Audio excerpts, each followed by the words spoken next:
And we just bought the Windelo 54. We're so excited. We're at the Annapolis Boat Show right now. And in just a couple of weeks, life is about to change for us. We're going to be live-aboard cruisers, and we could not be more excited.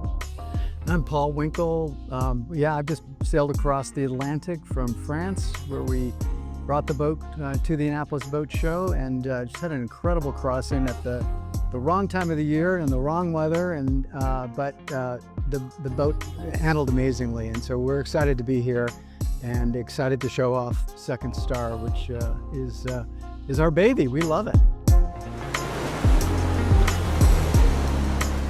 So where did the name Second Star come from? That was a labor of a lot of research and thought, and we're not very good at naming things, and Second Star was one of the ones that had come up. And my daughter-in-law and I accompanied Paul on a trip to London, and I took her to some ancient baths on Robert Street.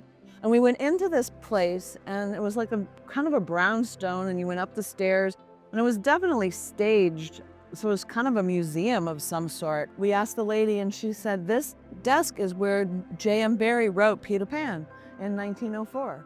And we looked at each other, and we were like, oh my gosh, we had goosebumps from our head down to our toes. So that was a decision where Second Star came. And Second Star to us really represents, represents the idea of living a grand adventure and staying young and adventuresome. And there's magic and pixie dust and pirates. Well, hopefully no pirates, but all kinds of fun stuff. So we chose a performance cat, not initially though. We had some hesitations about it. In fact, because our experience has been primarily more of cruising and chartering, we thought what we wanted was a production, comfortable, charter-style boat. And the more that we have sailed and the more that we have chartered, one of the things that we realized, in fact, we had an experience where we had kind of landed on a certain boat, and we decided to charter it in the Bahamas for a week. We had great wind and the beautiful sailing conditions. And although the boat was comfortable and beautiful, it was not fun to sail. But I think the performance catamarans, in our mind, were too much boat for us. Like, we didn't want to pop hulls, and we didn't want to be exposed a lot to the environment, having to wear seemed too much, too complicated. It seemed kind of dangerous too. It seemed kind of dangerous for sure. So we were concerned about that. But the part that we love sailing. We enjoy the act of sailing and the experience of sailing. And sometimes you just don't get that on a more production style boat.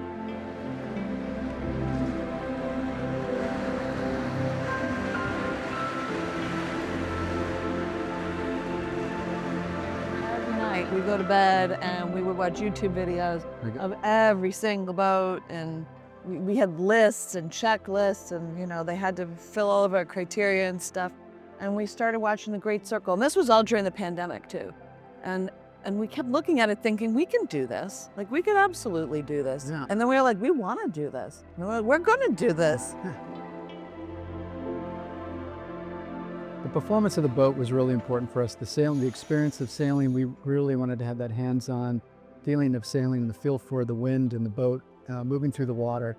That was really important for us. But we also wanted to be comfortable on the boat. We didn't want to sacrifice really cramped quarters. And I think one of the first performance boats that we had seen, the rooms downstairs were so small. It was like it was very cramped.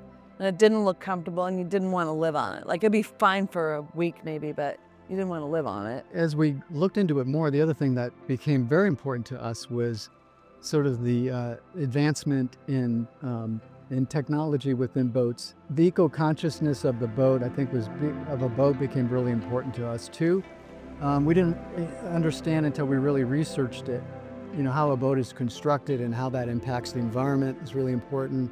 The solar, and then not using fossil fuels became really important. We live in Sarasota, Florida. We just experienced a huge hurricane that went right over our house. The environmental impacts, global warming are a real thing. And so whatever we can do to help reduce those impacts in the environment were really important to us. So that's when Windelo really came top of mind to us, was sort of that ecological advancement.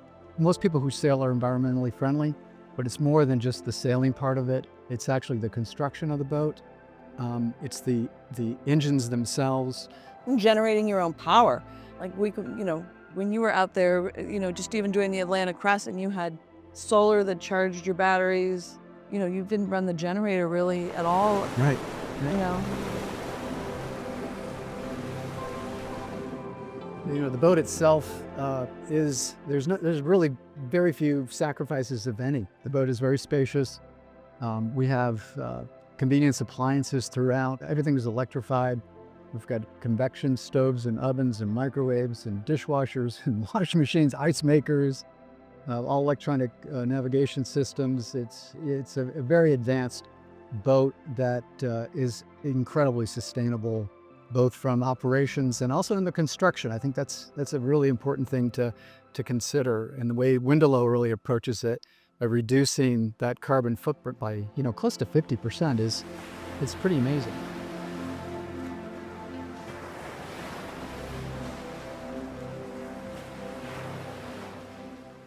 The handover experience. Like when you pick up a new boat and you haven't seen it, and we did do a factory tour when the boat was under construction, but I was so excited. that was so exciting. But to actually get to the dock, and there's your brand new boat, completely finished, sitting in the water, ready to go, is just I can't even describe that experience. It is beyond amazing and exhilarating. The handover experience was much better than, not that we had high expectations to begin with, but it was even better than what we had expected. So going through lots of detail, we recorded everything too, just so we wouldn't forget. I think they sort of downplayed the handover experience, but it was really outstanding. It was really outstanding. Yeah.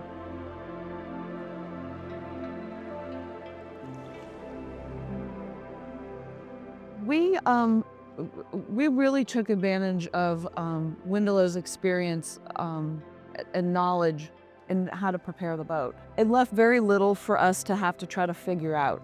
So I think that was a really good big part of it. And then you do your research. You keep watching YouTube videos and do your research. And so we made lots of lists and we had lots of questions. And Windelo was great. Like they, no matter what it was, whatever questions we had, they were definitely there to help us out and do it all.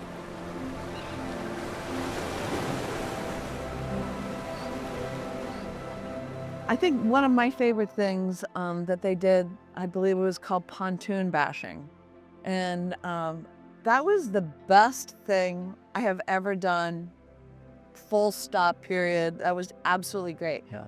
I was able to maneuver this 54-foot boat and put it in sideways into the dock, and dock it. 360. We were doing turning out quick docks. cruise. It was absolutely amazing. And it's very different than a diesel-powered catamaran when you're operating the engine. The torque is very responsive. The boat is light and moves quite easily.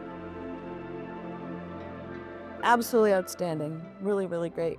We started the handover experience with a 5-day sail across the Mediterranean, and that was our first sail on the boat. Windelo had taken the boat out and prior to us, just to work out some of the kinks in advance of us arriving. So I would say 95, 98% of all issues were resolved before we even got on the boat. And we spent 5 days sailing with Pierre, who handles the after-sale service for Windelo, and it was great to spend time with him. Super nice, super knowledgeable, just like easy to talk to. It doesn't get flustered. So we felt very prepared after that five-day sail, and it continued beyond that too. We, the whole team at Windelo was incredibly helpful and responsive to any issues or anything that needed to happen. They were, really very careful that the boat was in perfect condition for us to make that big sail across the ocean. It looks pretty good back now, that's for sure. Yeah.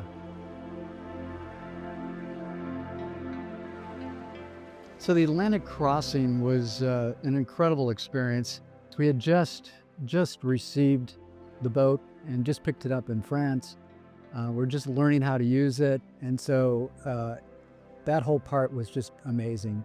Sort of the challenge of the trip across the Atlantic was not the right time to sail across the Atlantic, and it was not in the kind of the right route to sail across the Atlantic. So we did something sort of unusual, and so the winds were challenging. Every day it was not downwind sailing, rarely downwind sailing. It was every day there was a different wind direction and different sail plan and different sea state. So in some points it was quite sporty and challenging, and other days it was, frankly, a little monotonous and without wind. Thankfully, we had the electric engines on board. We were able to move forward at all points and still use very little fossil fuels on our trip. The other thing is that you guys all worked. I think having Starlink on board is just a game changer for cruisers now. And I was able to work nearly full time on the entire Atlantic crossing. Before, you would sort of leave the world behind as you sailed. Now you can kind of take the world with you. There's some pros and cons to that, but for me, still working, that was a really important part. We tease that we watch a lot of YouTube videos, and we definitely do. And so a lot of people have been buying performance catamarans lately. And just new boats. And new boats. And they've got their YouTube channels, and we watch. So we were like slightly terrified when we were getting on this boat that it was just going to start falling apart and leaking and just disaster, before us. And we've not found that at all. And we found anything that we've needed, they're, really responsive. Yeah, it's been all minor stuff too. Nothing majors. Yeah. Even after the crossing.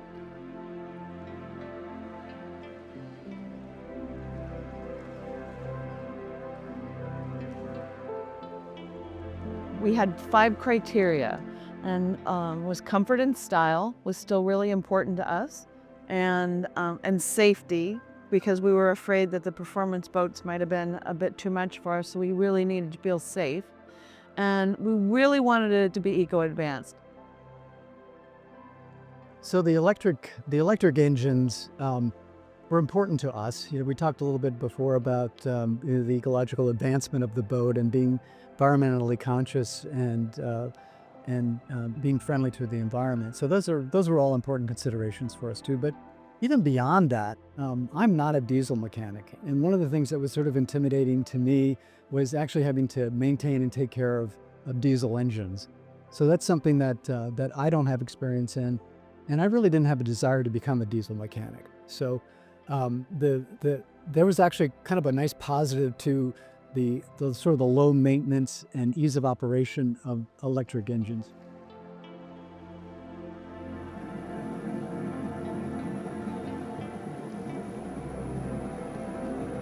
Overall, the electric engines, so just from the ecological point of view, from the ease of operations and the low maintenance, but there's also something kind of nice when you start up your engines and you're motoring out to sail through the marina, and it's perfectly quiet. There's not a. Here, you can actually. I bet you could start the engine right now.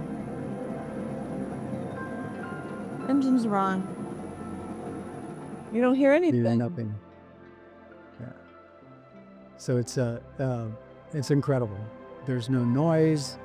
It's almost like you're sailing. You're just sort of gliding along quietly. Yeah. Well, we were at the boat show, and we were going around, and we were, learning about the different boats, and they'd open up the engine rooms, and you'd go down there, there were these massive engines in there, and then we get to Windelo. Oh, where is everything? And there's this little engine, back in the corner, but the engine room is this massive storage compartment. And then, so I was nervous. I was like, what do you have to do to take care of the engines? You just make sure there's coolant. That's what you need to do. And I was like, okay, we could do that. We also love the hydrogeneration. That's true. So there's so many backups, So obviously you're a sailboat, so you can sail to places. We have the electric engines. We have the solar power that charges the batteries to run the engines. We have the diesel generator, which we only use if we have to. And then we have hydrogeneration, which we use quite a bit on the Atlantic crossing, which was amazing. We were able to generate significant battery power through hydrogeneration. So there's lots of great backup systems to provide power. We do not feel like we've made any compromises, even either in the performance, in selecting a performance boat, and in selecting a boat that has electric engines. We feel it's all been plus, plus, plus. The one thing I love is the chart plotter, or some chart plotter, but it's Windelo's system. So it tells you, all the way along, like, where you are with, how much your engines are burning, your energy flow, I think is really interesting. So interestingly, even right now, sitting here in the marina, we have 1 kilowatt positive energy balance just from the solar that's on the boat right now, with systems, actually, some of the electric systems and the equipment running. Yeah, Starlink. We have a positive energy balance just sitting here in the marina. Right. So we love it. We think it's really great, and it's super easy to use, and it's all really very clear. So we've absolutely loved the whole electric thing, and we love the whole renewable energy. And so we're going to come up with some kind of a goal for ourselves of how little fossil fuel that we can possibly burn. And but Well, and our goal is, we'd love to. We don't know. We'd love to sail around the world. So that's something we're thinking of doing in 2026. a tank of gas. Yeah, I don't know if we'll do it on a tank of gas, but what we're going to do as little as we possibly can. How to sail around the world with as little fossil fuel as possible. Absolutely, and not be like crazy people, Yeah. or than we already are.